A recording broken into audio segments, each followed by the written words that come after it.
it's another thing to say that they rigged the election, because when you say that, you're going way out there, I don't and think we even need Okay, Scott we're here. We just live. have Andy. That's good enough.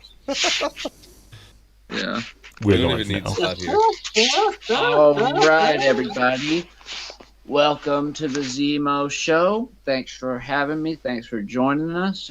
Today, we are going to be talking about the big lie, or as I titled it, the big lies. Now, real quick, I just want to say why I titled it the big lies is because both sides, left and right, Democrat and Republican, use the term the big lie. The left uses it to refer to Trump and his big lie, and conversely, the Trump supporters and Republicans believe Biden is lying. That's the real big lie. Yeah, so we're going to be talking about the big lie, aka the 2020 election and the results from it. So, yeah, that's why I called it the big lies. So I just want to run through a little bit of just facts, a little bit about the election, and then we can get into a discussion. All right. So for the Electoral College, it called it 306 to 232 electoral votes out of 538 for Joe Biden and Kamala Harris. It was the first in this century and the fifth in the past 100 years of an election where the incumbent didn't win re-election. Record-setting amounts of voter turnout. Each two main tickets received more than 74 million votes, surpassing Barack Obama's record of 69.5 million. Biden received 81 million votes, the most votes ever cast for any candidate in U.S. history ever. The main topics of the election were COVID-19, civil unrest, protests, and riots pertaining to George Floyd, and more broadly, systemic racism and police brutality. The U.S. Supreme Court, after the death and passing of Ruth Bader Ginsburg, and the future of the Affordable Care Act, immigration, and crime. Due to the pandemic, a record number of ballots were cast early via mail. Many Democrats voted by mail. I would say mainly because of Trump's questioning of the legitimacy of mail-in ballots. Some think this was a calculated strategy to get his voters to vote in person, knowing that those votes would be counted first, allowing him to take the lead early and then declare victory. This led to media of the election. This led to the media calling the election for Biden-Harris. I don't know why I wrote that there. Before, during, and after the election, Trump and his team and numerous Republicans called to overturn the results of the alleged widespread voter fraud. Some say Trump and his team tried to influence the vote counting process in swing states. Attorney General William Barr and officials in each of 50 states reportedly found no evidence of widespread voter fraud or irregularities in the election. Some federal officials claimed it was the most secure election in U.S. history. In a continuation, the Trump team efforts filed 63 lawsuits that were filed in several battleground states. Trump's personal lawyer, Giuliani, in press conferences claimed he was filing cases under the premise of election fraud via a nefarious centralized plot to undermine the election, citing hacking and manipulation of the Dominion voting machines, saying the algorithms and the machines were changed. So if you would vote for Biden, if you voted for Trump, it would switch your vote automatically to Biden, that type of thing. It's important to note the fraud he claimed in his speeches is not what he claimed in court. All 63 cases were dismissed or withdrawn. Moreover, the continued spread of theories of fraud attempted to leverage pressure and voter frustration onto Republican state election officials to change results, also encouraging the DOJ to intervene and investigate. I just want to say that the belief that Trump won this election and was cheated out of it is an extremely common belief. People come up to me all the time when I'm at work and they want to strike up a conversation, and they'll start the conversation with the premise that I agree with them, like fuck Biden, am I right, guys? That kind of a thing. Without them even knowing what I believe. It's and this is what's brought me to, like, I think we could see the twin evils, right, of wokeism and Trumpism, if you think Trumpism is a problem. I would say wokeness to me is fairly uncommon as far as me encountering it, right? I'm not encountering people every day that strike up a conversation about how there's 60 genders or whatever the fuck. Maybe that's in virtue of where I live, but I've encountered many people who, like I said, this is a prevalent idea. It's not going away anytime soon, and I think we need to tackle it. And that's a big reason I wanted to start or have a discussion about it. And I'll say one more thing, and I'll get to the discussion. I'm hard-pressed to think of anything much more divisive in the realm of ideas that can destroy a country faster and more efficiently than the idea of an unfair, stolen election. To me, January 6th is to be applauded if there really was a stolen election. And I would say you would have a patriotic and moral duty to protest stolen elections. With that being said, that's just my 2 cents, a synopsis of how we got here. And so, yeah, I'm going to go around the room, and I just want everyone's quick little opinion to tell me whether or not you think the election was stolen or influenced, and how we should maybe handle this division in our country, in America. And if you're not from this country, just give your thoughts in general or whatever you have. Andy, what do you got? So I guess I might be a little bit neutral on this. It would not surprise me if there was some foul play in this election that assisted in the victory of Biden. But it would also not surprise me too much if that was not the case. I will say that there seemed to have been a massive media bias in favor of Biden and strongly against Trump. And I think you could find that same division, throughout all mediums that are allegedly supposed to be fair and balanced reporting or acting or whatever. So I'm not positive that there was some kind of truly unfair action, but it would not surprise me if there was not, considering all the division. Or it wouldn't surprise me if there was. Gotcha. Bruce, what do you think? Stolen? I think there's probably some foul play, but I think the more astonishing fact is the number of votes counted in favor of Biden was massive, and I think that was questionable. So that's what I think. I think it was an insane number for Biden. Yeah. So people either hated Trump that much. I don't think they liked Biden that much and Harris that much. But I also think that the mail-in ballots had a significant influence on outcome.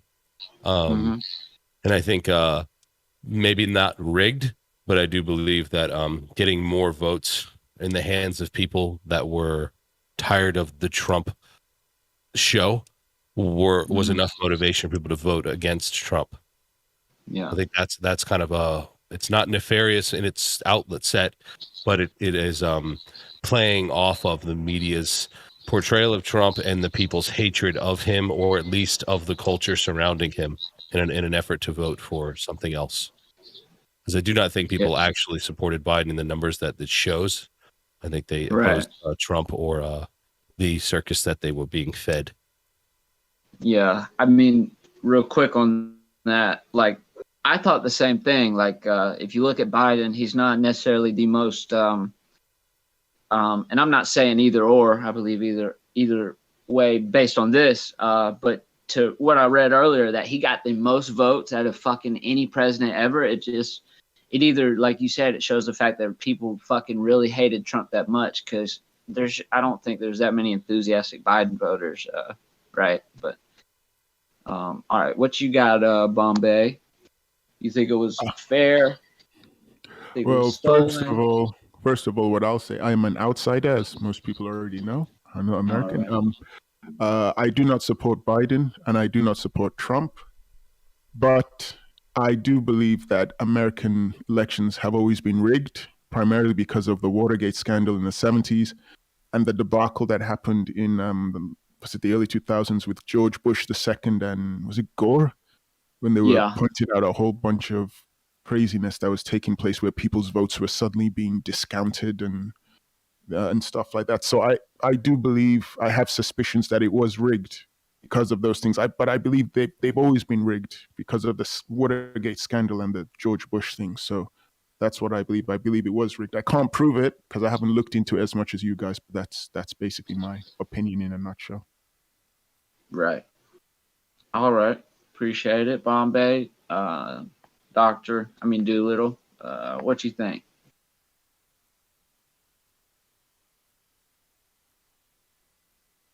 Paging Doolittle. Paging Dr. Doolittle. We'll come back to him. You there? I see you muting and unmuting. No, he's going to drop back out and come back in. Watch this. Predicting the future. All right, we'll move on to John Boy. What do you think? Doolittle, you there? Yeah, I'm here. Can you hear me now? Yeah. You're good. Okay. Yeah, I guess I joined the chat before anybody else did, and it never connected, so I could hear everyone, and no one could hear me. So I'm more on the side of needing to improve election security. I think we need more security in the election process at many levels. When people make claims about someone says that it was rigged, and most of the claims of how people say it was rigged are straw men, and most of the people claiming about how they think it was rigged are making wild accusations that are not even provable, much less something that the courts have looked at.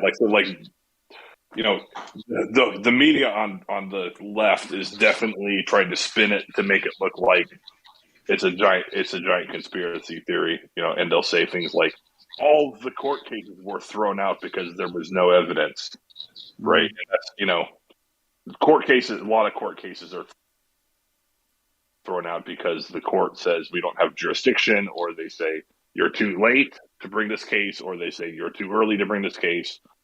There wasn't any discovery process that any court went through and evaluated evidence and decided to throw it out because the evidence was scant. That's it. That's just the fact. The courts are not a place to find evidence. You're not gonna be able to convince someone that thinks that it was rigged that because the courts didn't look, or because the courts didn't hear a case, therefore you're wrong about it being rigged. There's no way you're going to convince somebody.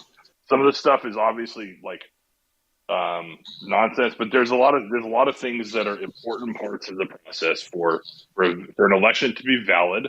Both sides have to agree that it was conducted fairly, and if it's not, then you really didn't have an election. You had something that looked like an election, and right. It's not like if both sides don't agree that yes, that everyone followed the process. In Philadelphia, when they were counting,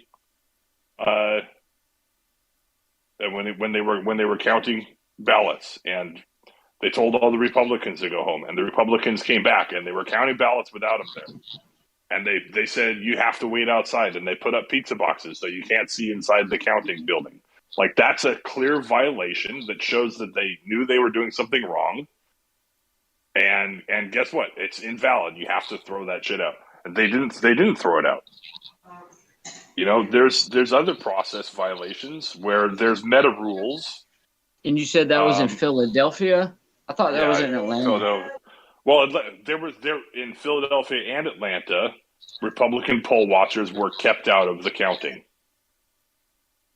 So, It's clear that in at least two places, there was those rules. So that rule's in place so that the other side doesn't say, "Hey, we know you were if you want to allege that somebody was counting improperly and you're standing over their shoulder and you can stop them and have an adjudicator come in and say, "Oh yeah, you did that right or you did it wrong," and you can there's a process for redress, and if you prevent your opposition from having a process for redress, you can't claim that it was fair, because then that's the rule that was in place that we all agreed to before anyone started counting.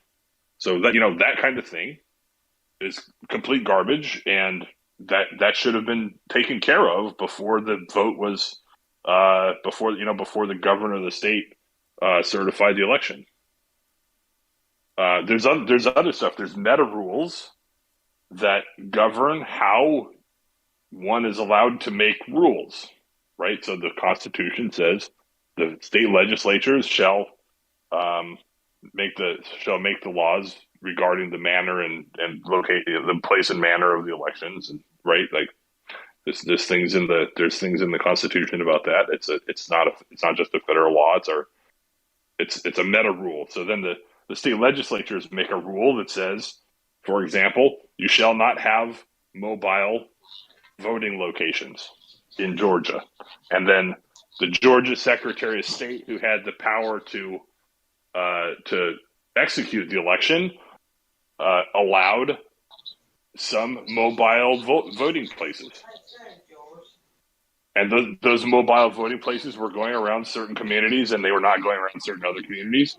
And the people that didn't have access to that service complained about it, and they certified it anyway.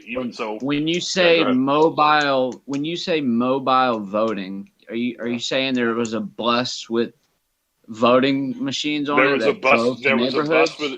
a bus with voting machines that drove around certain neighborhoods so that people didn't have to go to a polling place. I have not heard that. What I've heard is that there were church, because a lot of some of the legislation that in my state, Georgia, that they've put in place was you can't vote before noon or something like this. And it was basically, people pointed out that this was basically a ploy, because what happens in a lot of African-American communities is after church, they'll get on a bus and drive to the voting center. So they kind of did this in a roundabout way to, if you believe that was their intent, it's their intent, whether it's the effect, whether it was their intent or not. But as far as a bus with voting, let's not talk about a claim. So these are claims that have been made by Republicans that did not get addressed or reconciled. Did they not get addressed? Did they not get addressed, or did they just not get the outcome they liked? There's a difference. So if you have a law that says you shall not have a mobile voting place, and then there's a mobile voting place, and they count all the votes that came out of the mobile voting place, then they didn't get addressed. I agree. Okay, and so there's a meta rule that says who gets to make the rules, and if the state legislature, I'm agreeing with you. I know, but you're pettifogging my point because you're trying to argue with the validity of a specific claim, and I'm trying to talk about the violation of meta rules. I'm talking about the violation of meta rules about how rules are allowed to be made. I'm agreeing with that as well. That's what happened. If that's what happened. I'm trying to tell you what happened. I'm trying to tell you what happened. Okay, so state legislatures have to make the voting laws. In a number of states, governors I'm gonna have to move on from you, Doolittle. After you can go ahead for 45 more seconds. But I'll give you 10. I'm just giving you 10 more seconds. In a number of states, the governors made emergency election procedure changes without the approval of the Senate or the state legislature. The state legislatures came together and said, we really don't like this, and we don't want to certify the election because we didn't approve these rules. And the governors certified the elections anyway, and so that's what 9/10 of the shit is about that I agree with. We have rules about how you can make rules. those meta rules were violated, and that's why you can clearly say that it was unfair. Like any one of these specific claims, I don't know. I wasn't there. Right. All right. Well, I appreciate that. Dan, I think you said you were just listening. So No, I'm still driving. Okay. Well, you want to make a comment? Yeah, I would love to. Okay, go ahead. Yeah. I resonate a lot with what Dr. Bombay said. And the reason I do is because if you look at American history and you look at the on purpose legislation, like gerrymandering, the history of voter suppression, the United States being the most modern, developed, richest country in the world, still votes and conducts business like it's the year 1930. I think we are at a stage technologically where multi-billion-dollar contracts are done online. People have been paying their bills millions of dollars worth over the mail. And I think that the same can be pushed forward towards election. Looking at the beginning of the 2020 election, it was clear, from my perspective, that the Trump White House was laying the foundations to both accept a victory and denounce a loss. You said when they started that, like early 2020, is that what you said? Or when they already started singling about the issues relating to voting by mail, but at the same time, it wasn't the foundation wasn't as clear about whether they're for the mailing ballots, against the mailing ballots. You should mail in your ballot if you're Republican, but not in Democrat areas. There was a whole issue around that. Yeah. You look at gerrymandered districts from Maryland, the gerrymandering that is currently happening in New York, and what we are finding is that politicians, representative bodies, whichever one power they hold, are trying to pass laws and rules to perpetuate their power and to maintain their influence. And the reason why I had this little historical diatribe for a second was because I think it is preposterous to think that the 2020 election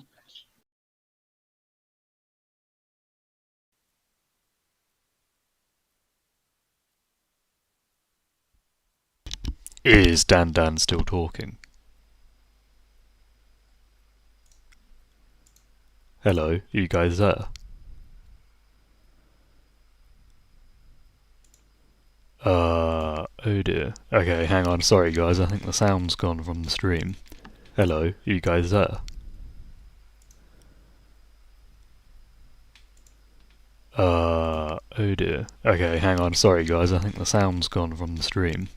Hello, you guys there? I'm just gonna try leaving and rejoining, sorry about that. Oh dear. Okay, hang on, sorry guys, I think the sound's gone from the stream. Continual Hello, you guys there? I'm just gonna spread of try... misinformation and the continual Okay, spread sorry. of You're gonna. I've got the sound back now. Dan, you're gonna need to restart. Sorry, because we lost the sound about 2 minutes ago. Oh no. No, I had you the whole time. Oh, so maybe it was just you, Mace. Yeah, but I'm the one streaming, so if I lose the sound, then the viewers lose it. What was the last thing you heard me say? Oh, you said it's completely unreasonable to, and then you cut off. I think you were saying it's completely unreasonable to think that they got all these votes just naturally or something like this. Oh, fuck. Well, yeah, no, I think it's unreasonable to think that there was severe malfeasance or severe some sort of conspiracy and around faking votes. That would be so grand. That would have been such a grand gesture. And to add to that, you see that Democrats also didn't win down the ballot, and we know that when you vote, it's not one ticket for the president, one ticket for the congressmen, local representatives, it's all on one ticket, and tickets really didn't split that, evenly. It wasn't.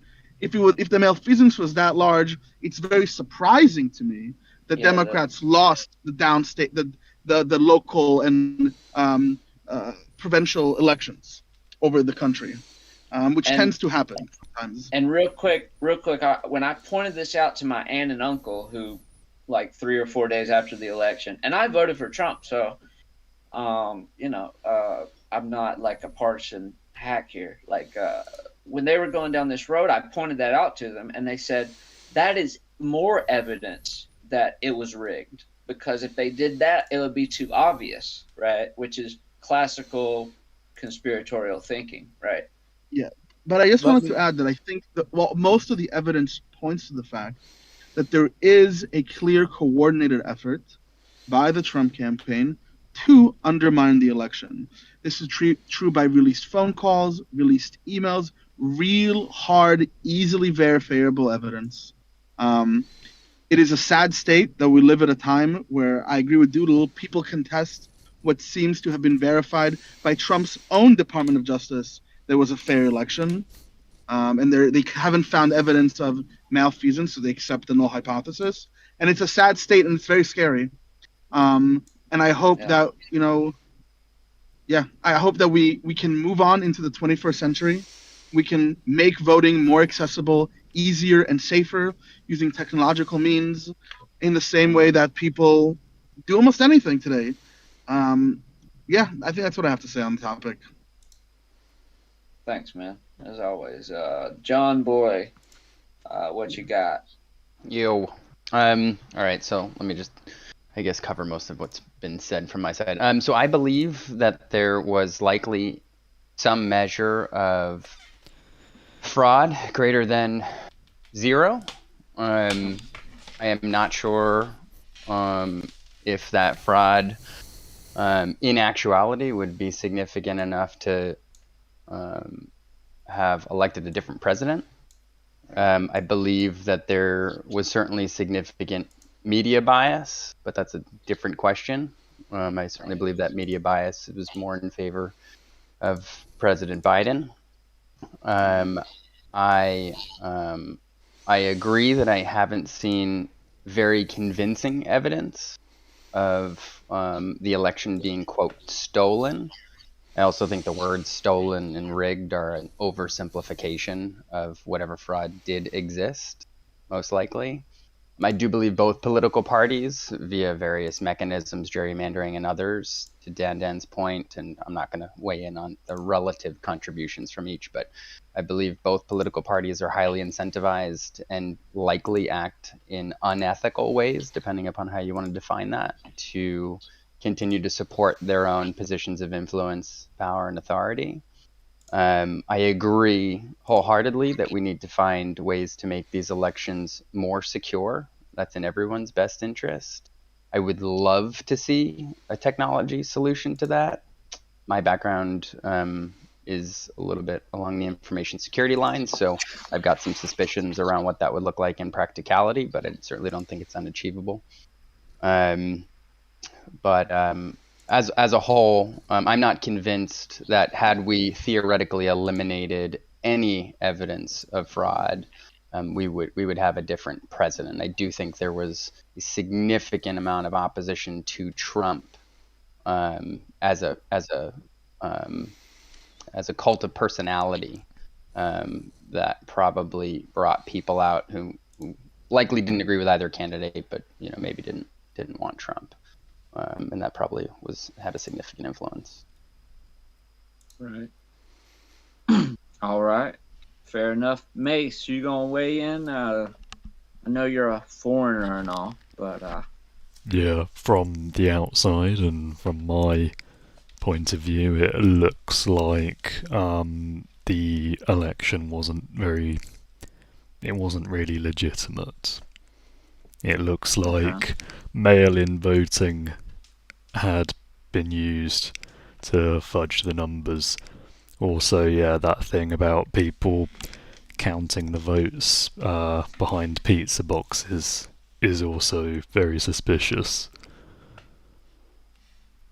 Oh yeah, Yeah, and I also mean, I think just also the way the election was, the way people seemed to react to it was a bit unusual as well. Like the fact there were like nobody turned up to the inauguration, and there were loads of soldiers there. Like I know, it looked like something out of a movie after the dictator's just taken over. yeah. Well, I mean, a lot of that had to do, I'm assuming, with January 6th and the threat of domestic terrorism. Whether you feel that that's a real threat or a drummed up threat, or uh, I, I would put most of that on that reason, right?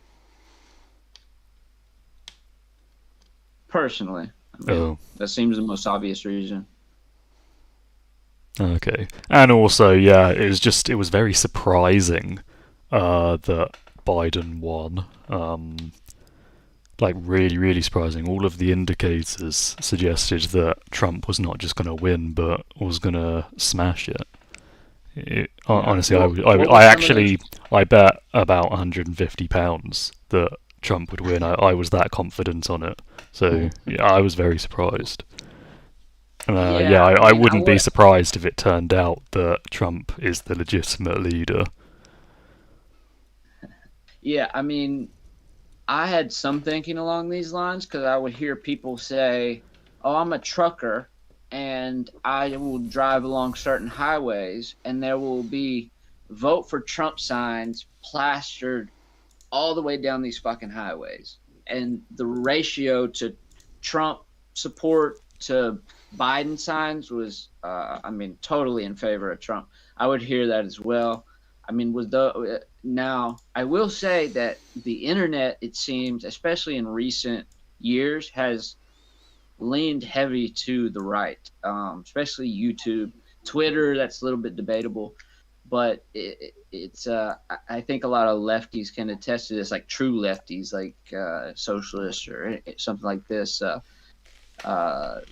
I'm sure people would disagree with this, but that the internet has taken a pretty hard turn to the right as of recent years, and I don't know what that could be attributed to, but maybe that could skew people's idea of how popular Trump was. I don't know. It's interesting topic, right?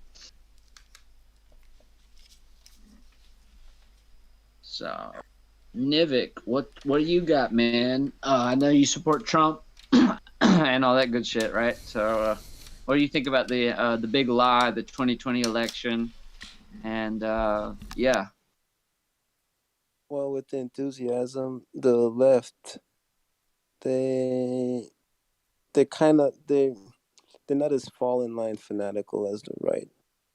It's kind of like why, like if you kind of really get out the vote, yeah, they will vote uh left, but Republicans would more turn out. That's how come, like in the primaries, they say that they likely do good in the primaries. I mean, in the midterms. I mean, um, Mhm. I think You're saying the the narrative, Republicans do good in the midterms I think the because they're. narrative of the narrative of it being stolen, it is needed in order to pass laws Mm, yeah. to make it So you're. harder for the left to win, which I guess is like a sensible thing to do. It's just strategic, which I could understand. The whole convo about it being stolen is just BS. I mean, if you look, the fraud, if any fraud possibly found, you'd more likely find they usually they what they do is more find fraud coming from the right than the left. Mm, But I mean, like, well, that's. I mean, like, I get it. I mean, like, you do what you can to strategize to get the outcome that you want. So I'm not sure what they mean stolen exactly. Got you. You're not sure what the right. You're not sure what Trump and them mean by stolen. You said. Yeah, like as in them being beat up often by the media, or was it like the drop like they grab ballots and they threw them in the dumpster? I'm like you hear all types of perspectives of what that is. Right. You could Yeah, it's hard to Gish Gallop on all of the claims of fraud that are very thinly justified in terms of being a valid claim. Like everything from voter what do you call it when somebody goes around and collects ballots, like vote harvesting, everything from vote harvesting to vote buying to people in California, you can tell whether someone's a Republican or a Democrat from the outside of the envelope, because there's a little hole in the envelope that says whether that uncovers a little part on the ballot that you can tell if somebody's a registered Republican or Democrat, and magically there's people going through mailboxes picking up ballots and throwing away some of them, but not all of them, right?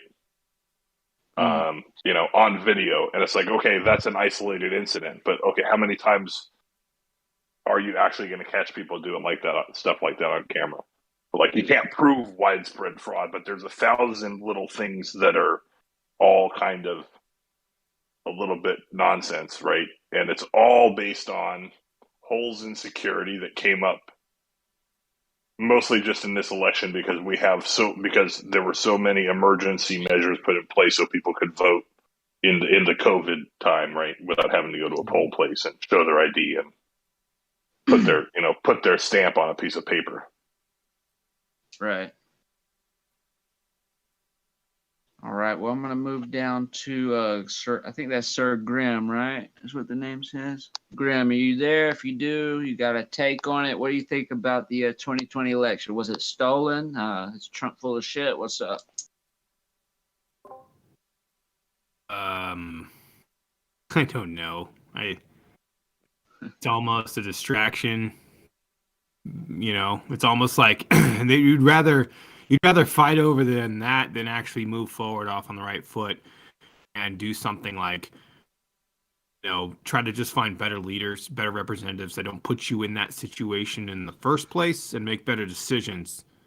Dan's point, the scariest position that I think anybody waking up and realizing, if you've connected yourself with Washington at all, that the people driving the ship are not the super geniuses that you probably did fear, but it's even worse. They're rather ignorant and fucking old that don't understand the modernity of our times.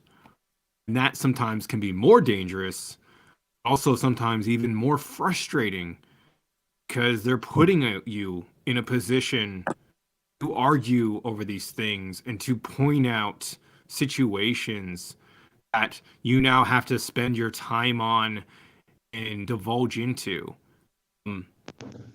I choose a third option. Fuck that system and fuck your talking points. Let's try working on a system that works for all. Like a government app would be great on a blockchain system or something. And anybody has some good fucking ideas to actually have accountability in the systems that we're using and to keep these people accountable to what they're doing, because it is rather ignorance and greed and ego that drives most of these problems. That's probably my 2 cents on it. Yeah. Yeah, as far as it being a distraction, yeah, I agree. I wish we could talk about something else. I wish we could talk about better leadership. But unfortunately, as I said at the beginning, we have a significant amount of people in this country that believe that this was stolen. And that is a real problem. That is an existential problem to our country. So I think to say, oh, it's a distraction, we should pick better leaders, I agree with all that, but not picking a good leader in the first place, in my opinion, is what led to this, right? and then the obfuscation of real problems furthered it when there should have been a no BS point in the sand, and he fucking crossed it, right? Yeah, I mean, if you want me to really like drill down, I don't know if it was stolen in a way that people might think it's stolen. You could have multiple bad actors independently that happen to have swayed the situation.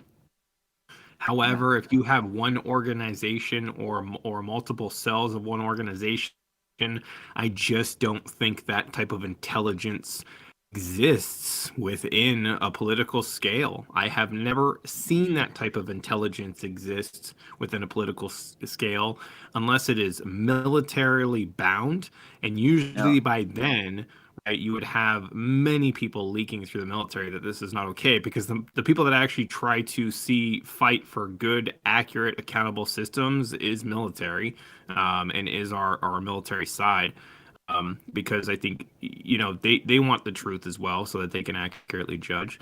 So I just think that if I had to put my opinion on it, no, I mean, an organization coming along and trying to steal this is just not. You could do it psychologically, but you couldn't do it physically. You could do it with Cambridge Analytica and Steve Bannon on electing Trump in the first place and getting Facebook to do that, which was illegal and people went to jail for it.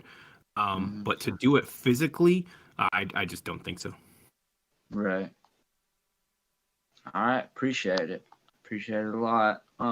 What's that name? Uncle Rob. What do you think? Oh God, what's up, guys? Who's lying here? Who's full of shit here? Well, this feels like a AA meeting. Everyone going around the circle sharing their thoughts. But listen, I do not think that this thing was stolen. All right. 3 million people more voted for Biden. So I mean, there's a lot of articulate people in this group who have summed up most of this better than I'd be able to. But here's what I just don't understand, and this is our echo chamber situation, is that Trump was not liked by a lot of people. Mm-hmm. He was. Listen, if it were any other candidate, I think they would have won. This was a never Trump vote in a lot of cases. And and I don't think he was not a well-liked individual. I mean, the things that happened in 2020, you know, the racial tensions that were kind of that was all flamed, you know, he fanned those flames, and you know, other sorts of things, the misogyny, the woman vote, the minority vote, and that's a lot of people. So 3 million more people voted for Biden or voted against Trump. Now, I generally lean Democrat, and that's because I vote with my wallet, and I'm a teacher. So we are in a teacher union, and this is in Michigan, and it's in my best interest to do that. And it's generally improved my quality of life.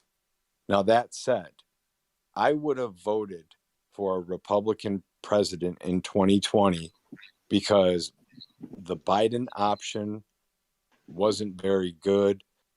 It's just they have the wrong candidate. I don't know why people think that the talk show host, you know, apprentice guy is the best option. Just find a different person. You can have these Republican policies, these conservative policies, whatever kind of issue. Just get a different person, for crying out loud. I don't understand this attachment to Trump and that whole mystique, that cult of personality. Also, when it comes to the election being stolen, you know, we talk about it from a distance. We talk about the state of Pennsylvania or down in, you know, Georgia. But when you get in the rooms, there's people, on both sides and whatever, pizza boxes. That's just, there are people fighting for both sides in all of these contests. And they're right down in there. They're not going to let a Democrat kind of bamboozle you, and a Democrat's not going to let some Republican get one over on them when they're standing, they're going to the same meetings. But people like us, we speak of this from a distance, but there's boots on the ground that are fighting to ensure the integrity of it. So, Trump won Michigan by 10,000 votes over Hillary. And it was, okay, well, he won. This year, Biden won by, I believe it was like 100,000 votes. Mm-hmm. And all of a sudden, that is somehow fraudulent. See, I just don't.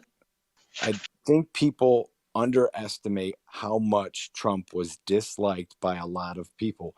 Get a different candidate, and you'll be just fine. Mm-hmm. You know why what you're saying is very true, because you see the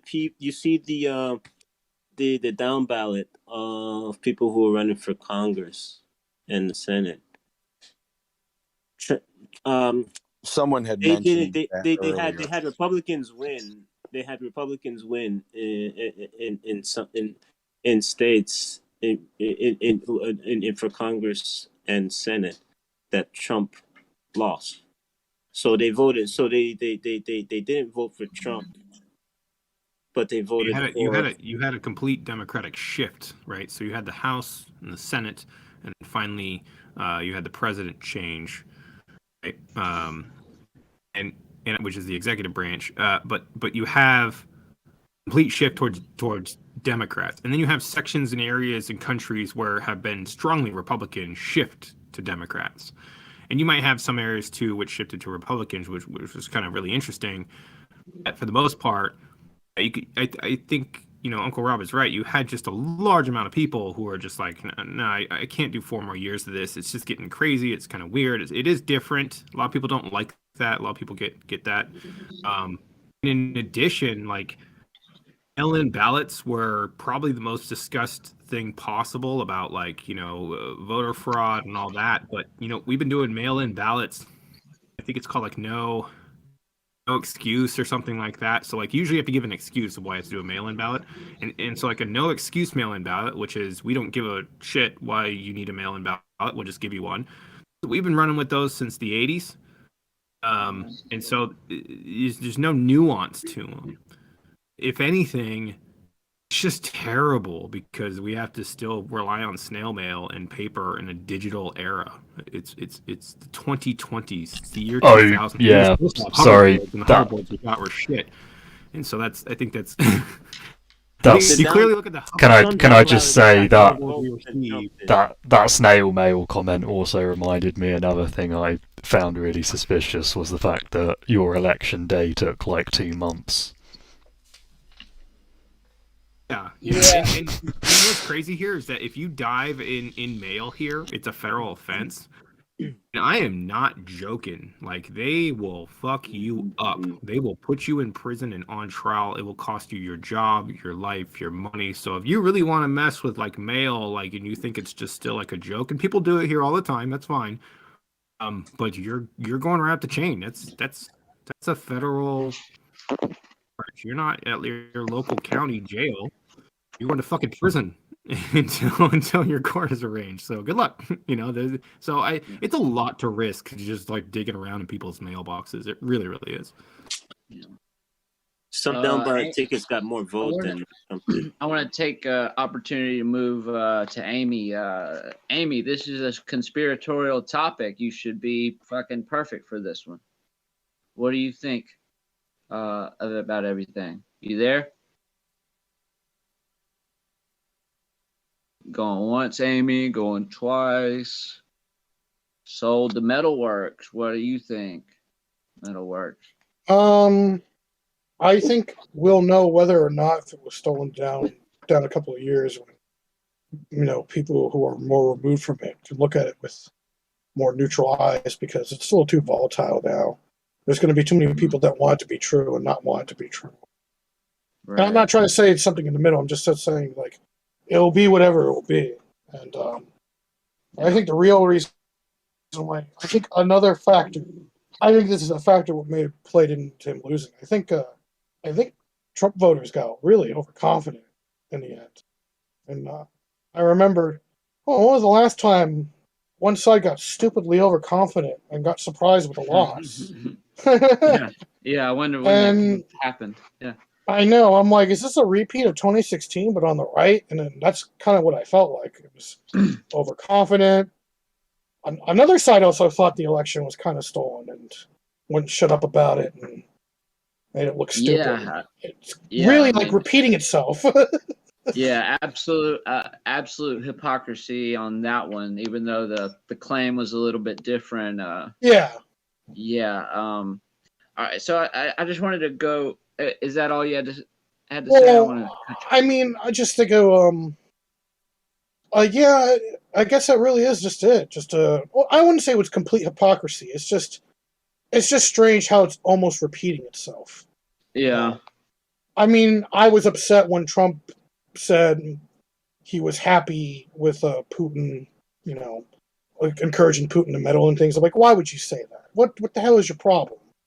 Yeah. But then you had Hillary getting information from, apparently getting information from, I think it was from Britain, for Britain spies. Someone might correct me on it. Someone probably knows what happened. But I think another reason why he might have lost is that, I thought he was. I didn't have much confidence in Trump. I didn't vote for either one in 2016. I was going to be like, well, we'll see what happens. Maybe he won't be too retarded about it. And it looked like he was kind of trolling people at first and trying to calm down certain things once in a while, but then I think he just gave up and he just became too volatile. And I think him being volatile, everyone overreacting to everything he did, the whole spectrum of derangement syndrome around him. Like, I feel like he's one of those people, like, whenever some people talk about him, they're like, IQ drops 20%. They either think he's like the coming Messiah or he's Satan incarnate, and they just exaggerate everything about him. I'm like, I don't want to hear this. I've had friends who are massive Trump supporters who will talk about how great he is, and I'm like, are you kidding me? Stop. And there are people who are just overly critical of him. I'm like, I can't stand that stuff. I get uncomfortable when people are way too overconfident and thinking like they know exactly what something is. It makes me feel weird. Like, I think he's bad. I still don't think he's. I think Dick Cheney and Bush were worse Republicans than him. Oh, good Lord. No, I do not think those guys are worse, but I also think Trump's terrible at managing his image and just kept exacerbating things and just kept pushing buttons and just didn't ease up. I think he tried to, like I said, in the beginning, and I think he just gave up and just kept doubling down. I'm like, that's not helping. Or then it looked like he'd be like, I think he kept doing weird shit during the Russia investigation, where it looks like he might be innocent, but then he starts doing things that, like, he starts getting involved and tries to cover things up, and I'm like, what are you doing? You're making yourself look like you're incriminating yourself, you moron. Stop it.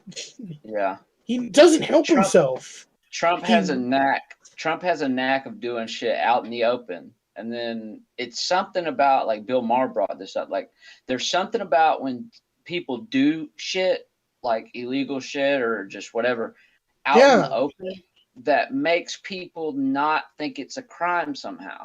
But it's like, because it's so obvious, it's like the call to Ukraine. It's like, why would he do that? Why would he knows it's tape. He just does tough shit. He just doesn't give a shit. And that attitude is why I think he helped made him lose. This is his attitude. I didn't really care for Biden. I didn't really want. I voted for him just because I was just sick of just Trump being retarded. Yeah. And not doing much. Oh, he saved people money. I really don't care. I want other things fixed besides saving people money. Yeah, I mean, I think there was a good portion of people who were into politics and they had their opinions of I'm a Democrat, I'm a Republican. But I do think there was a good portion of people that wanted Biden in office just so when they watch that really don't give shit about politics, but they just want to watch The View or fucking ESPN without them talking about fucking immigration policies, which I don't think it's gotten any better. But it's, I mean, and I'm not saying Trump takes all the blame for this by no means, but but he did exacerbated radicals. Absolutely, but the creeping of politics into everyday life is something that a lot of people just don't want to fucking hear about or deal with. Nope. Like, or whenever art talks about politics, it's not supposed to be presented as a form of propaganda. It's supposed to be presented as an argument, not shoehorned in. It's supposed to happen naturally, if that makes sense. Yeah. I know what you mean. Yeah. Hopefully we'll calm down after Biden, after the next presidency. Hopefully someone will come along to help us calm the fuck down. Well, that's all I want. Well, I want to read a few stats on a few statistics, and then that kind of moves me on to the next topic, or the next potential controversy. So polls, this was like a month ago, right? So polls on the legitimacy of the last election in 2020, 93% of Democrats thought Biden won fairly. 71% of independents thought he won fairly, and 22% of Republicans thought he won fairly. So only 1 in 5 Republicans believe that the president of the United States is actually the fucking real rightful president, and that's a terrifying number. And I also wanted to run down, because Trump, this is one thing that hasn't been brought up. Trump has a history of claiming fraud in elections. In the Iowa caucus of 2016, he said, quote, "Ted Cruz didn't win Iowa. He illegally stole it," which he then deleted that tweet. Then after winning the 2016 election, but he didn't win the popular vote, he then tweeted, quote, "In addition to winning the Electoral College in a landslide, I won the popular vote if you deduct the millions of people who voted illegally." So that was in 2016. In 2017, Trump created a voter fraud commission. I don't know if most of y'all knew that. I didn't know that. And it quickly disbanded because, it didn't find any proof of fraud. So not funny. Every time he makes something, it just falls apart like a couple months afterwards. Yeah. On election night, before the vote, all the votes were counted, Trump said, quote, "You just take a look at all these stats if you take a look at the stats, we won tonight. And the margins we won them by, we were getting ready to win this election. And frankly, we did win this election." And then to raucous cheers. 2 days later, Trump said, quote, "If you count the legal votes, I easily win. If you count the illegal votes, they can try to steal the election from us." Giuliani said things like massive fraud, centralized plan, and, quote, "enough to overturn an election."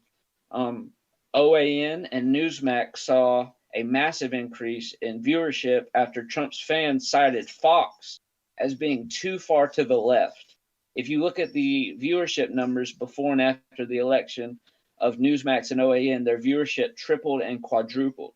The same with the app Parler. The ratings for the free iPhone app on November 2nd, it ranked 1,023.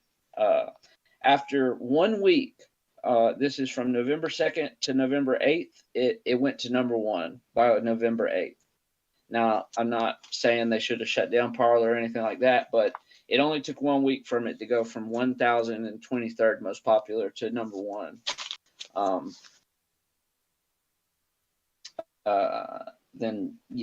I believe this directly, whether you think the election was stolen or not stolen, I think this directly led to January 6th, because that was the day they were counting the votes. And Trump said, quote, after that, he said, the real insurrection took place on November 3rd. January 6th was just the protests. Right now, in the Secretary of State runoffs that are going on, 10 out of the 15 Secretary of State candidates claim they believe Trump won, or they're not sure if Biden won, fair and square. And among voters, this is a poll of who thinks there's fraud, or this is a poll of if you trust the current election process. So in October of 2020, Democrats 89% said they trusted it, and Republicans 84% said they trusted it. That was in October of 2020. In October of 2021, it's at 89 for Democrats, but it's at 41 for Republicans.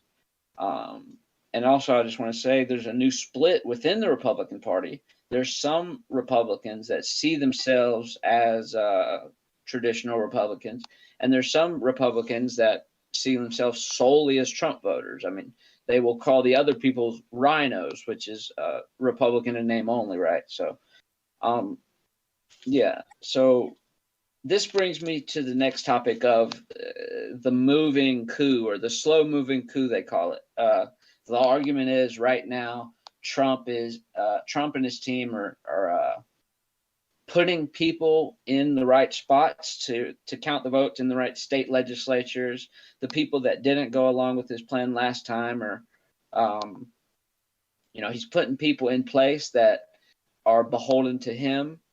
He's doing this behind the scenes, and we could possibly see this in 2024 when the people that refuse to give him the votes actually could be there to give him the votes, because I think he's going to run in 2024, no question.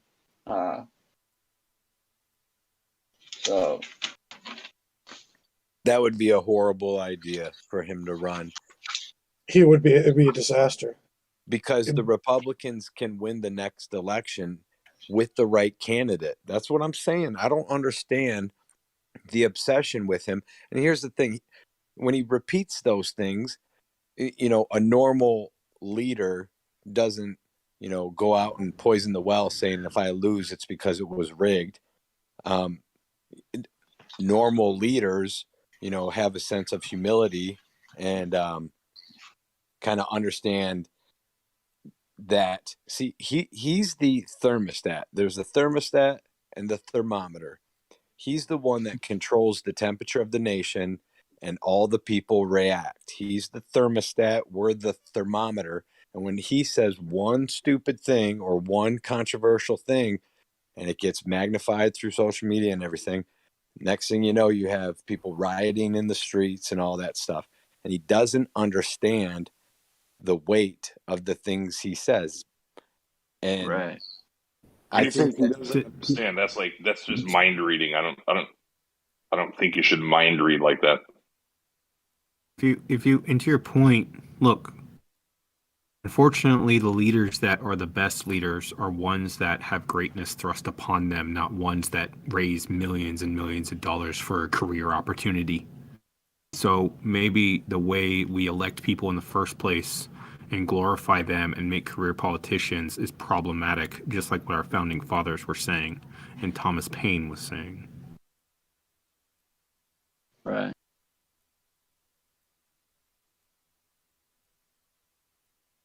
Yeah, I mean, I definitely think it's dangerous to over glorify a leader. I mean, they're just a person, right?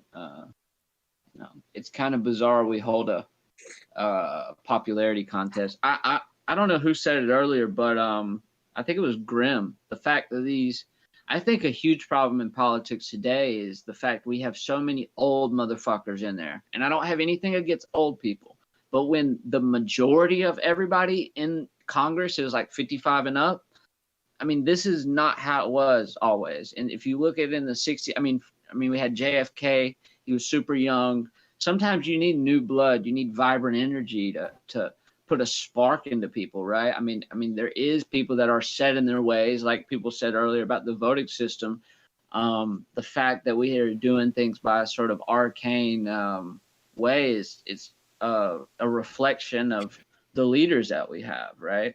And I personally, I thought Andrew Yang, I think it's criminal that Andrew Yang and or Tulsi Gabbard wasn't on the Democratic ticket, because because the people that were funding, right, were 55 and older, and I think to that other aspect, ZMO, is look at the times we're in. Okay, yes, you might have older people, in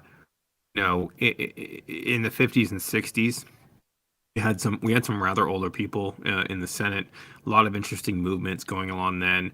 Then you had some younger people come in the 70s as well, trying to create some change, going against the narrative of the of kind of this 1950s era style. But I would say that now look at the times where, like, it's not just like the social nature has changed. Technologically, we have changed. Like, the people that are in power right now did not grow up with the internet. So the way that they connect, the way they get their information, how they process what we call meta information, which means you gathered information from like 6 news sources that morning via the internet, Facebook, TikTok, and then a few credible news sources. And then you did research on those credible news sources. Your average 30-year-old could do that in 20 minutes. Your average 60-year-old, I don't think could do that at all.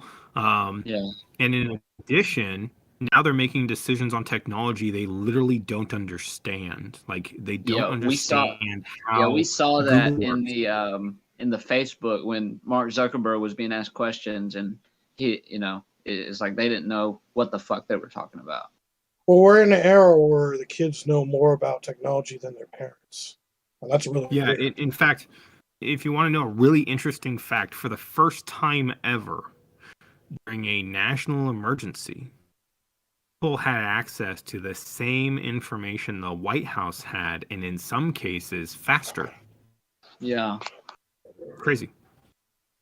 Well, I was actually watching a documentary about Snowden the other day, but a lot of the NSA stuff began during right after September 11th, and one of the points they made was that a lot of some of the White House officials were getting their news from a fucking $300 TV set. Like, they were getting.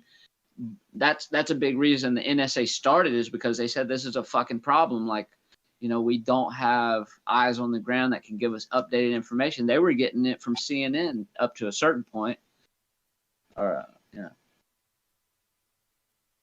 Isn't it nice to just believe what you want? That's the fucking best. Against reality. Oh yeah, it's a lot easier. If you can get away with it, unless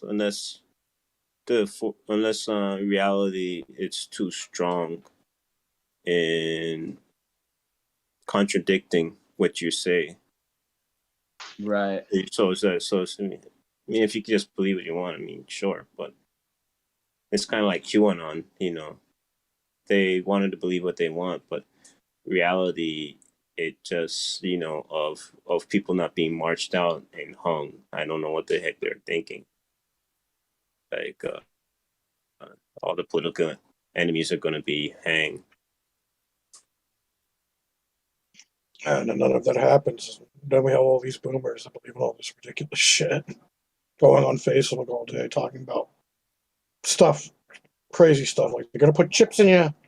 Oh no, Bill Gates is going to put the vaccine in you and it's going to put chips in you. Yeah. Ridiculous nonsense like that. Yeah. What we're slowly finding out, I think that's also super critically important, is how much our government likes to outsource responsibility and liability. You're going to see more and more that the government just absolutely fucking does nothing but do that. Well, no, look how much power the presidency has gotten. Well, I did want to make a point to what you said real quick, Metal. Don't you think it's hilarious that people are worried about chips and vaccines, yet at the same time they're carrying a fucking smartphone with them on themselves every fucking day? Is radiation coming off of it? Yeah, I know. It's goddamn spying on everything you do. Oh yeah, like you have these people who are just like terrified of the government that they're going to take all their guns, and what do those sometimes people do? They post all their guns on Facebook or shit. or social media. You know, and you're sitting there like, what are you doing? You know the government, you know all the spies are probably looking at you right now at your social media, and you know what guns you have. You goof. Lebowski, I see you just entered. We're talking about the election of 2020, the big lie or the big lies, depending on which side you're on. Have you seen any credible? You can give your overall opinion, but I want to ask you: have you seen any credible evidence? Anything that's made you second guess? Like any credible evidence towards the fact that there was election fraud, even a little bit, of evidence. Oh yeah, I mean, there's definitely evidence that a little bit happened. You know, I mean, there are like one-off cases of where people have been tried and convicted for. I believe there was some guy somewhere that his wife died and put in a vote for Trump with her mail-in ballot. He's in like his claim was like, yeah, she would have voted for Trump anyways. Right? So like, I mean, you can point to little one-off things like that. There's always going to be some sort of fraud in any election at that level. You're talking about the level that actually swayed the election. No, not at all. There's zero evidence. Yeah. You know what I find interesting? People are talking about being pro-democracy in the U.S. when it comes to voting, but they align with Putin, who's threatening to, and who's authoritarian and threatened to move into a neighboring country, imposing his will. Well, if you want to talk about election fraud, look up the percentage of the population that Putin won in the last election is like 90 something. Like that's fucking obviously election fraud. and jails anybody who feels like might run. He just jails them. He just or kills them in jail. He murks them. But the interesting there is that is a consequence. It's a consequence of politicians and greed. And if you see the amount of fuckery that happens in other countries, right, and the way that their systems are designed, you literally have somebody like a president never step down because the corrupt politicians have taken over. And so when you have this, the people clamor and say, we need a leader to keep these people in line. And so it's almost like you have Putin and Xi Jinping as these cornerstones to make sure that decisions are still being made, to make sure that the amount of fuckery is staying down low, because they don't spread their power like we do. And if you actually look at the amount of criminal statistics within the political spectrum, right, USA is actually on the lowest totem on that one. Why? Because we spread power. You can't have somebody go in there and just instantly start making mass wave, demands across the nation. It goes through a lot of checks and balances, even to the point where the Supreme Court's like, go fuck yourself. Like, we'll even take back an executive order. So this is why, the United States and that design is by far the best. But when you add the amount of corruption, people will clamor for a leader to say, fuck it, who cares about elections? We need somebody to keep this train moving forward correctly. And that's when you have somebody take over as, strong man. Warlord. Well, yeah, the reason why he's able to stay where he is because he's keeping his keys of powers from betraying him. That's what autocrats have to do. They need to make sure that the people, his most important people, are loyal to him. He doesn't have to do anything for the Russian people. He has to keep the people that keep him where he is happy. So he can keep his house. Russia fears Soviet Union collapse. They don't want another collapse. Otherwise, they're just But the minute he pisses off the wrong people, he'll be dead. Russia is famously a weird situation, right? Because like if you go back to the 1980s before it broke apart and was no longer communist, like a lot of big industries were run by the government. And what happened once those industries were broken up, it's not like people came in there and like were developing these industries. These industries went to people who already had connections. Now those people connections, they have a vested interest in maintaining the situation that it is now because Yeah. they're making so much fucking money. Yeah, the Russian mafia really took off after the collapse of the USSR. Yep. Big time. Like you Putin said, showing that he can get things done and being a strong man for the nation. They don't need no stinking democracy. And it's kind of like they I guess they get pride. I guess you have pride in that. You know what I mean? And but the thing about the thing about it now is kind of like that what he was doing now in trying to come off as a strong man, and as if he's going to come into Ukraine, he's caught between a rock and a hard place. He's gonna get a shit slap. If he moves in, he gets hit with sanctions. But if he retreat, he looks like a weakling, and that's his whole persona is that he's a 10D chess playing strongman. No. I mean, I think what a lot of it comes down to is he was successful going into Crimea and pulling that back, right? So, like, he's just like, okay, I'm just going to keep doing this. Like, if I can get away with this one time, why would I not try it again? He's testing with what he can get away with, like a child. It's annoying. Yeah, and you communicate with a guy like that through force, and people are talking about like, oh, what are you doing, like with the moving American troops in and all these. The problem is but the thing about it is Putin don't respect, you talking to him. He respects that. He respects force, and that's how you to communicate with a person like that. What we need to do to convince people and speak softly with a person like that. We need to convince people that if we were to go to war in Ukraine, it's not going to be like the war in Iraq because one, we're not fighting against a terrorist organization. We're fighting against a country. So that country is not going to be able to keep going. It can't sustain a war forever. It's going to run out of resources. Two, he's the figurehead of it. He can be blamed for everything when he fucks up. So he can't just keep fighting. He can't fight forever. And three, the Ukrainian people seem to give a shit about their country and aren't going to the minute we leave, they're going to drop their arms and turn their tails and run. They're going to protect their country. So helping them seems to me like there's going to be an exit strategy with Ukraine. It's not going to be a war that goes on for ever and ever and ever and ever. It will have an endpoint. It's so radically different from the Middle East. He's not going to do anything. He can't go in and he can't retreat. He's stuck. He's stuck. I know. But we need to do something. He can't keep doing this shit. He has to stop. We have to get him to stop. So Metalworks, what do you say to the people that say, it's not our job to be the world police? I mean, I agree with them, but there's only one little problem. We told them, hey, if you take away your nuclear weapons, we're going to protect you. And since we basically did that, mostly I don't want to go to war. I hate having to go to war, but this is one of the few wars I would feel confident that this would have an end goal, and this would be a war to fight. I don't see any point in rooting around the Middle East because, most of them don't seem to want us to be there, and most of them are pretty okay with these terrorist organizations. And again, the enemy isn't an ideology; it's a country, and it's going to end. It has an end point. This isn't going to go on forever. And if China wants to get fucking involved, please, because then we'll have more of a reason to start actually dealing with China and their fucking bullshit.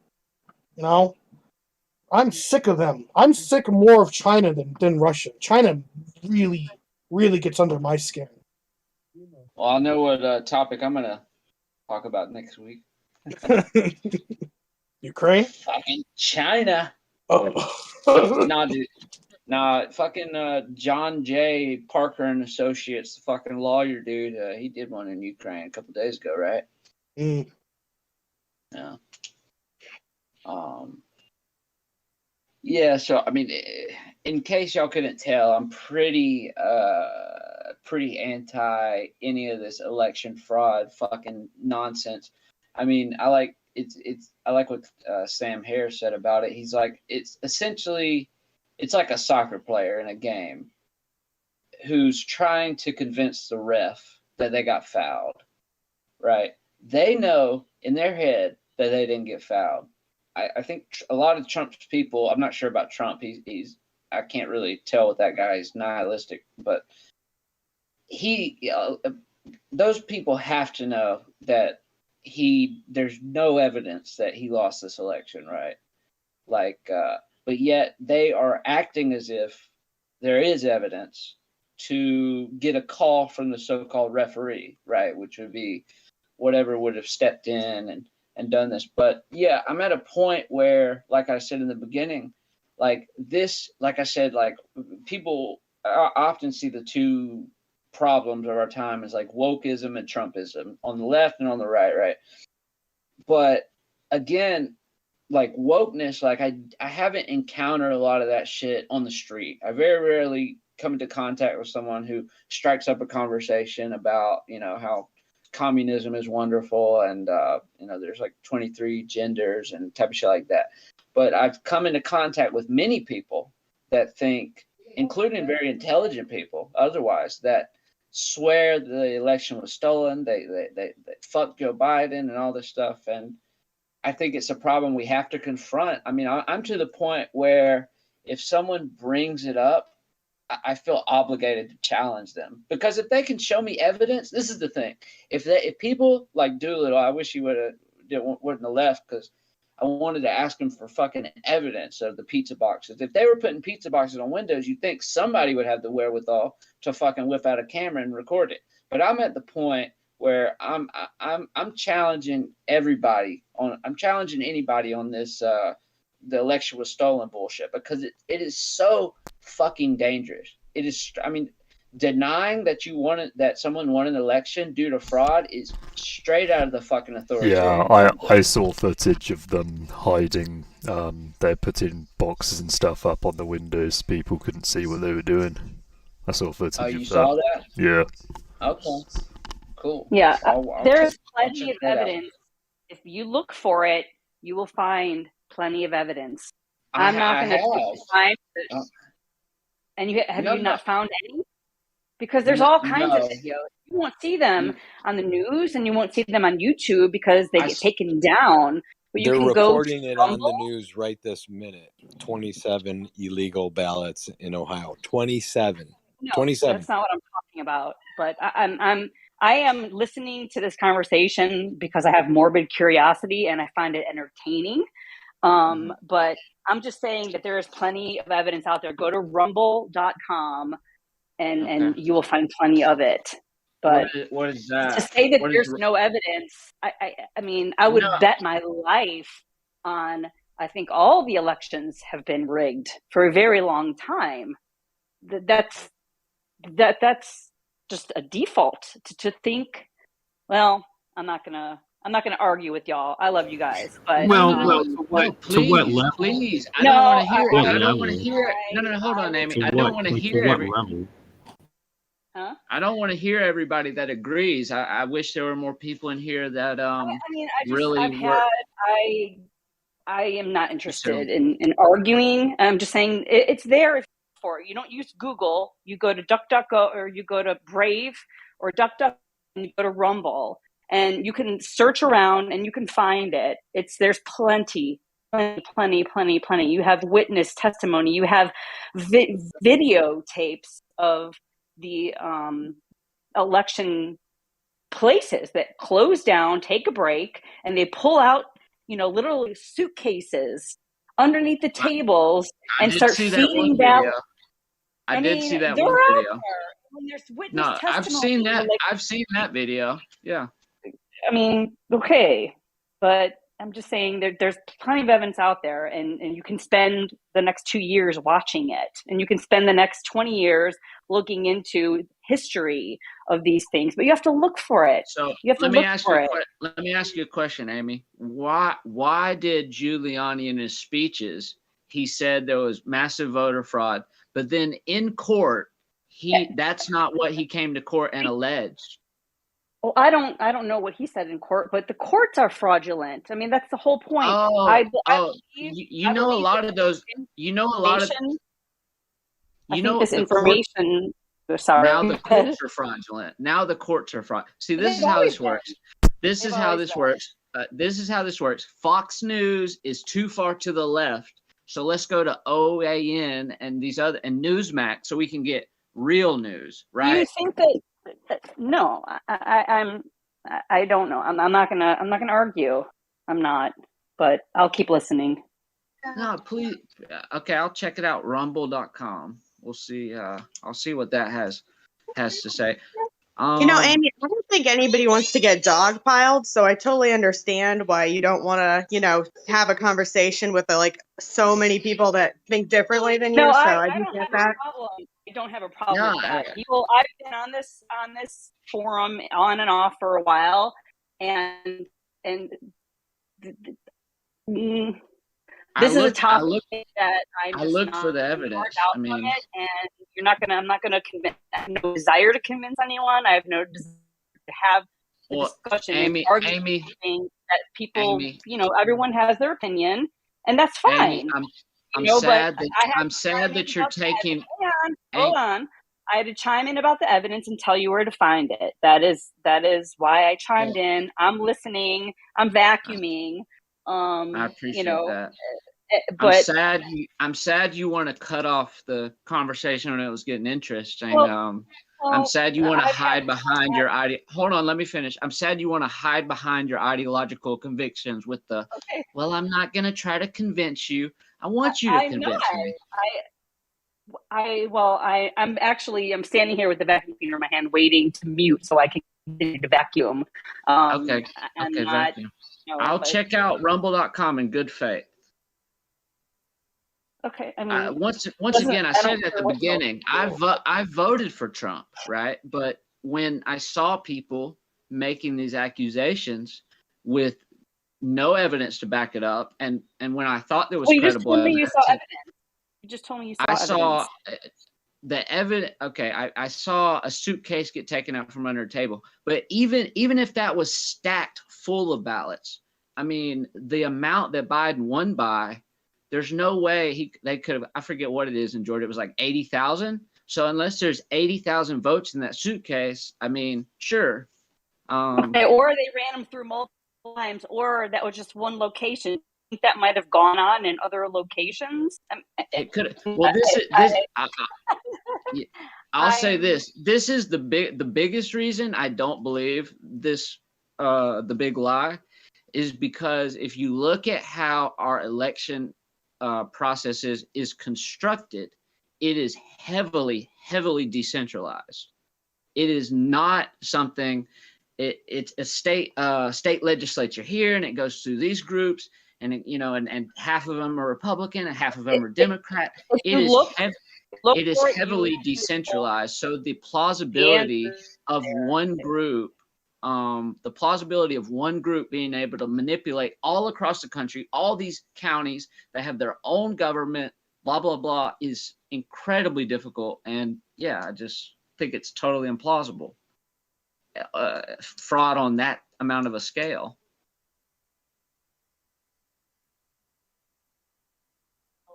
Now, in regards to that, so even if there were fraud, right?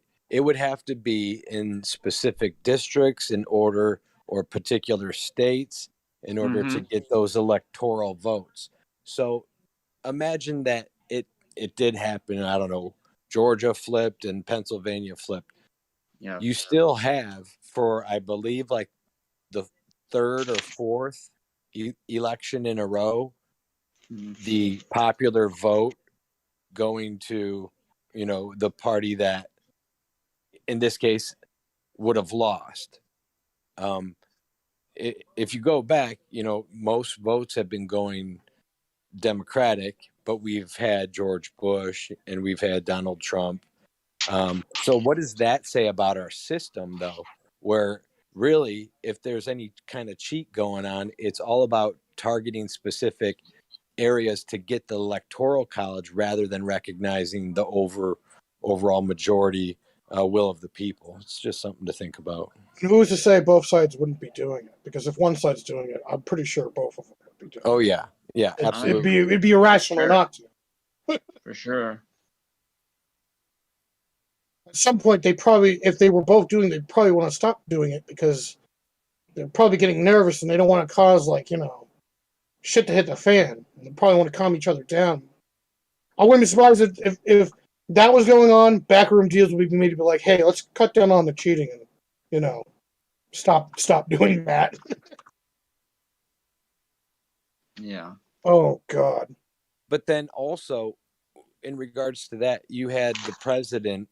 There were reports of him going to appoint his own electorates in order for them to vote in his favor in a state that didn't vote Republican. Like, reports like that are the ones that make it look like Trump is going for this authoritarian, seize the voting machines, and then what? But all he has to do is say, but it was rigged, and you repeat it, and it becomes the truth. Mm-hmm. Right, and let's once again notice that this is a distraction from other humans doing this to you. This is mainstream media, where they could report the next day that he's senile and he's going to war or whatever, because it gets your attention. And now the actual truth of what is happening on a ground level and where we're at as a nation is somewhere amongst the sheer amount of garbage, because they need a lot of likes and a lot of attention because you're the product for their marketing campaigns. And politicians love this distractions because they don't have to be responsible. They can do less work. Because to me, I don't think politicians really want to do anything. I think they just want to have their places of power and be as unresponsible as possible. Because if they're responsible for too much things and they get in trouble, they can get voted out, and they don't want that. And this is why they keep spreading their power to the president and other institutions, which needs to fucking stop. The president has too many powers. I'm not happy with that. I think most politicians think in win-win, which is I need to win for my constituents, right? I need to win for the people that elected me to put me here, and I also need to align myself with certain businesses, lobbying, money in general that also thinks like me, and they might need some favors from time to time. And then I also need to also make sure that I align myself with the people in my party and not in my party to make sure that my agenda gets passed with the least amount of bullshit in that bill, right? And make sure that then I can actually go home and say, look, I got this thing passed for my constituents. I did something. And that might take anywhere from 6 months to 6 years to 2 years. Don't know. Yeah. I think that's how they all work. And that's okay if that's how they all work. But at the same time, you have a system that demands attention grabbing and demands all this like news and info about like, here's the thing. Like, what's your opinion about Nancy Pelosi? But can you actually show me like where exactly she has done things wrong on hard data versus just the viewpoint that you get from media, right? Yeah. Have you ever actually met her? Have you actually known people who know her? Is she truly the supervillain that we all think she is, or is she just a person that is just ignorant? Well, I'm assuming that most politicians are trying to do the bare she saves minimum. a puppy every Saturday, and you just don't know about it. Yeah, I'm just assuming most politicians try to do like the bare minimum, like doing the things they're supposed to be doing and getting, the legislation, the little stuff, that needs to be passed that keeps everything functioning and going. Well, I'm fine with that, but it would be nice, to try to get the occasional big thing moving along, because that helps people's morale perk up and let them know that the system is, functioning. Yeah, you need a goal, right? I mean, like China's pretty good at this. They have their initiative. What is it? The Belt Road Initiative. They have a goal, and they work towards it as a nation. I mean, there's plenty of things to critique China for, but Yeah. I think goddamn, they're good at unions. I'll tell you that.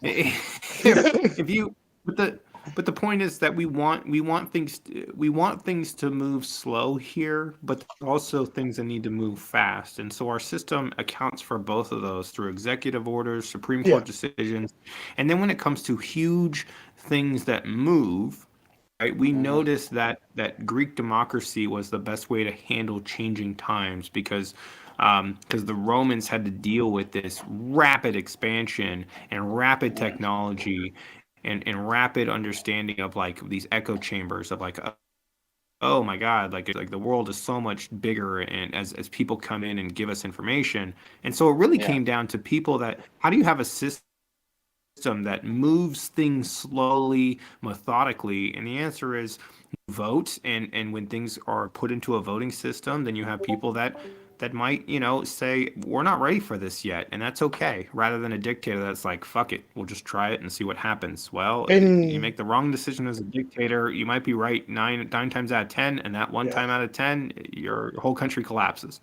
Yeah. It's also great having all the other things that we have in place, the courts, the Constitution, the different levels of government, the presidency. Having all that power spread out is great. Having our economy regulated, but not, not completely free, but not totally private. It's good to have power spread out all over the place. So, the type of people that want it, they have places. They don't have to go to one place. We don't have to have all the bad people in one place.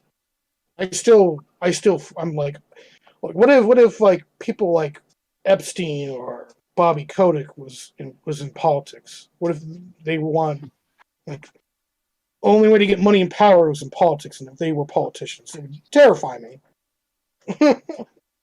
Rather than be businessmen. Holy shit. Well, ladies and gentlemen, I'm gonna end the show now. I really, really appreciate everyone joining, talking, hanging out, all that good stuff. Travis is having a discussion with I forget the guy's name, but some doctor that's debunking the Robert Malone episode, all the Robert Malone stuff that was on the Joe Rogan Experience recently, pertaining to COVID. If y'all are interested in that, Mace, what channel is he going to be in? Do you know?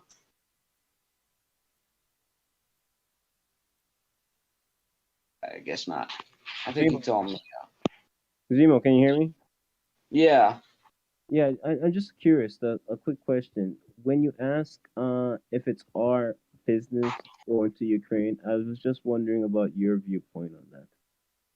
Well, I'll give that to you after we'll hop down into another channel, and I'll talk to you about that. But yeah, y'all go check out Travis's stream with the good doctor, and I'll catch y'all next time. We can move down to the tavern if you want.